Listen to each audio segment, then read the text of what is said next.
तर मुलुंड रेल्वे स्थानकावर AC ट्रेनमधील AC 15 मिनिटांपासून बंद असल्याचा प्रवाशांचा आरोप। अनेक रेल्वे प्रवाशांना श्वास घेण्यासाठी त्रास होत होता असं प्रवाशांचं म्हणणं आहे। काही महिला प्रवासी बेशुद्ध पडल्या तर इतर रेल्वे प्रवाशांकडून महिलांची मदत करण्यात आलेली आहे। अनेक रेल्वे प्रवाशांना श्वास घेण्यासाठी त्रास झालेला आहे। मुलुंड रेल्वे स्थानकावर एसी ट्रेनमधील एसी 15 मिनिटांपासून बंद असल्याचा प्रकार घडलेला आहे। मुलुंड स्टेशनवर एसी ट्रेनमधील एसी तब्बल 15 मिनिटांपासून बंद आहे आणि यात काही महिला प्रवासी बेशुद्धही पडल्याची माहिती मिळते। तर इतर रेल्वे प्रवाशांकडून या महिलांची मदत करण्यात आलेली आहे। अनेक रेल्वे प्रवाशांना श्वास घेण्यासाठी त्रास होत होता असं या प्रवाशांचं म्हणणं आहे। अक्षय मंकानी आमचे प्रतिनिधी आपल्यासोबत फोन लाईनवरून जोडलेले आहेत। अक्षय, काय आहे हा सगळा प्रकार?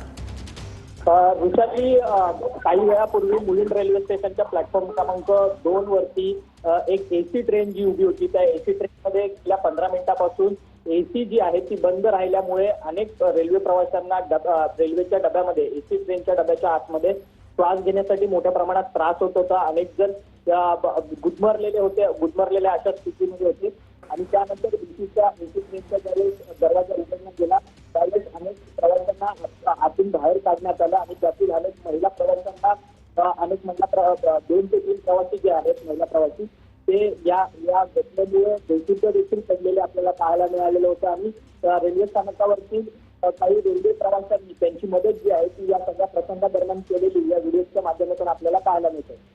धन्यवाद अक्षय, तुम्ही दिलेल्या या माहितीसाठी। तर एसी ट्रेनमधील एसी हा 15 मिनिटांपासून बंद असल्याचा प्रकार घडलाय मुलुंड स्टेशनवर।